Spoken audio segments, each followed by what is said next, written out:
Today we're going to do a quick review of Sharge's latest Qi2 wireless charging pack, and this is going to be the AeroMag 5k as well as the AeroMag 10k. You definitely want to watch this video because I got a couple comments that I want to tell you about, and yeah, let's get into this review of the 5k and 10k AeroMag together, see what they're all about. Let's talk about a few key specs before I show you some charging tests, and one of the key specs is that this is actually made from anodized aluminum. And I gotta tell you, after using many old plastic battery packs, this one is definitely a pleasure to pick up and to use. And it does remain cool thanks to that anodized aluminum and thanks to the graphene system that's inside of here that really keeps this battery pack cool under pressure. Another thing you want to know is just how thin it is. Again, at 10,000 milliamps, this is really a thin battery pack. At only about 0.33 inches, you can see it's a tiny bit taller than my iPhone 17 Pro Max in the case. So not only is it thin and light, it's also premium feeling as well, once again, thanks to that aluminum build. When it comes to charging up your device with the AeroMag, if you want to do wired charging, this is going to give you a maximum of 20 watts of output. So let's go ahead and see if my iPhone can get up to that 20 watts of power. And right out the gate, let's get a little bit closer for you. You can see 22 watts of charging wattage. So again, 20 watts of output is definitely on point when it comes to using that wired cable. If you want to just use this as a wireless MagSafe battery pack, that's going to charge up your device with 15 watts of maximum power. And if you wanted to charge up another device, that's actually going to slow things down. You're going to get 5 watts of wireless as well as 5 watts of wired.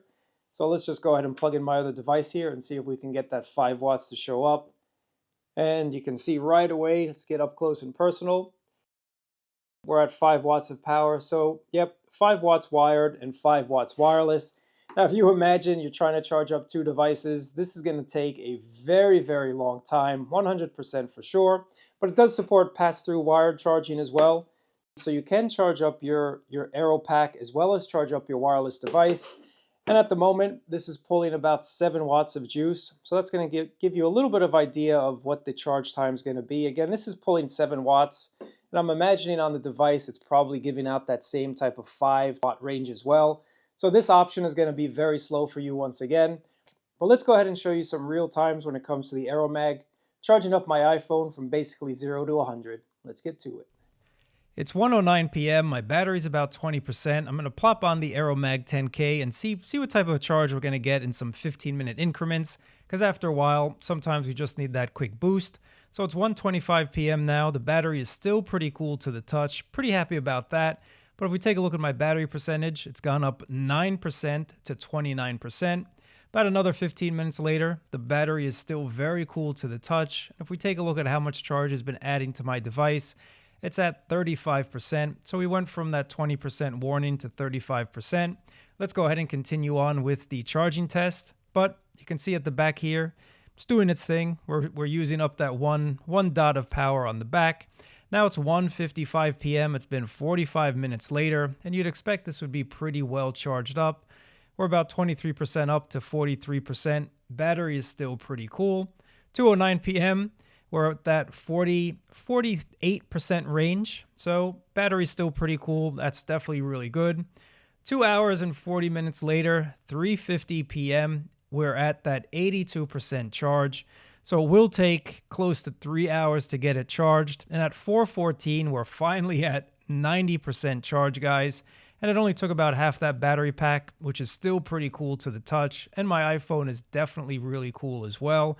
So in terms of coolness, the battery pack definitely does a great job of keeping everything cool. But that's at the expense of probably a little bit slower charging speed than we're probably used to.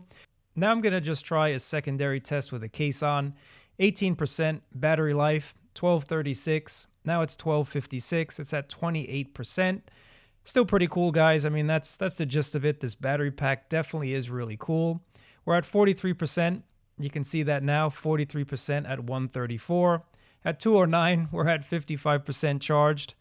And 317, we're at 81% charge as well. So I think the moral of the story when it comes to the AeroMag, even though it stays pretty cool, your phone remains pretty cool as well.